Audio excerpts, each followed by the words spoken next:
Welcome to மாயா பசார், நிர்மலா கஜேந்திரன். இன்றைக்கு நாம் பார்க்கும் ரெசிபி சோயா பீட் நூடுல்ஸ். சோயாவில் செஞ்ச நூடுல்ஸு. சோயாவோட கோதுமையும் கலந்துருக்காங்க.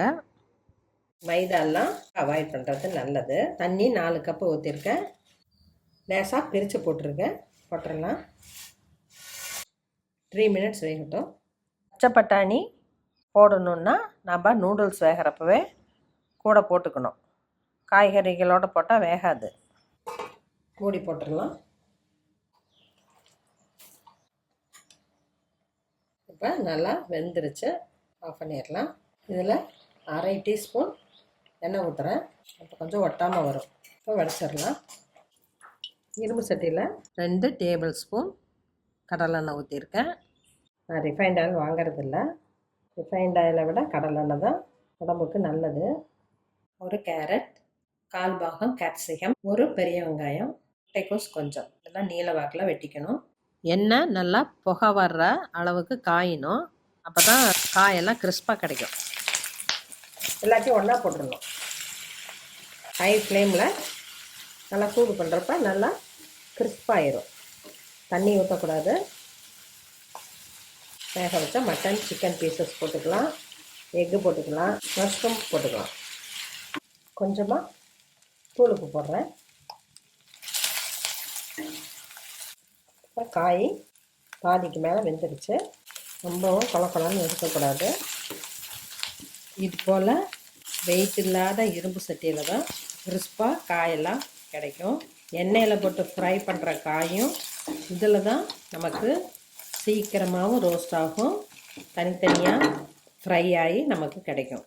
மீன் ஃப்ரை பண்ணலாம். நல்லா ரோஸ்ட்டாகவும் டேஸ்ட்டாகவும் கிடைக்கும். உப்மா, கேசரி ஒட்டாமல் வரும். மசாலாவை கொஞ்சமாக சேர்க்குறேன். குழந்தைங்களுக்கு கொஞ்சமாக சேர்த்தா போதும். பெரியவங்கன்னா கொஞ்சம் அதிகம் சேர்த்துக்கலாம். 1/4 டீஸ்பூன் எண்ணெய் விடுறேன். இதுலேயே பிரிச்சுட்டு இரும்பு கடாய்ங்கிறதுனால முட்டை சீக்கிரம் ஃப்ரை ஆகிடும். எக்கு வேண்டான்னு நினைக்கிறவங்க போட தேவையில்லை. நடுவில் ஊற்றினோம்னா ஃப்ரை ஆயிரும். கொஞ்சம் பெப்பர் பவுடர் போடுறேன்.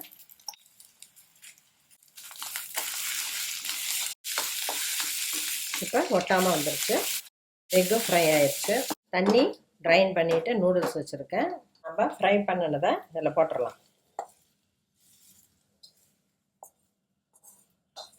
நூடுல்ஸ் பேக்கெட்டோடு கொடுக்குற மசாலாவை யூஸ் பண்ண வேண்டான்னு நினச்சா 1/4 டீஸ்பூன் கொத்தமல்லி தூள், கரம் மசாலா தூள், மிளகாய்த்தூள் போட்டாவே நமக்கு டேஸ்ட்டு நல்லா கொடுக்கும். 1 teaspoon tomato sauce, 1 teaspoon soya sauce. இதை போட்டு நல்லா மிக்ஸ் பண்ணிக்கலாம். நூடுல்ஸு, காய் எல்லாம் இப்படி உதிரியாக வரணும். ரொம்ப வெந்தால் சோறாட்டாயிரும்.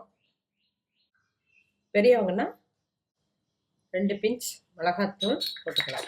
டொமேட்டோ சாஸ் மட்டும் இருந்தால் சில்லி பவுடர் கொஞ்சம் போட்டுக்கலாம். டொமேட்டோ சில்லி சாஸ்னால் நாம் மிளகாத்தூள் போட தேவையில்லை. எந்த நூடுல்ஸாக இருந்தாலும் நம்ம செஞ்ச உடனே சாப்பிட்ணும். அப்போ தான் அந்த நூடுல்ஸோட டெக்ஸ்சரும் டேஸ்ட்டும் ஹோட்டலில் சாப்பிட்ற மாதிரி கிடைக்கும். ஸ்டவ் ஆஃப் பண்ணிடுறேன். சோயா வீட் நூடுல்ஸ் ரெடி ஆயிடுச்சு.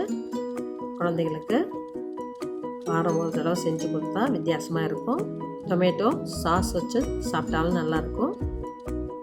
செஞ்சு பாருங்கள், சாப்பிட்டு பாருங்கள். பிடிச்சிருந்தால் சப்ஸ்கிரைப் பண்ணுங்கள், ஷேர் பண்ணுங்கள். தேங்க்யூ.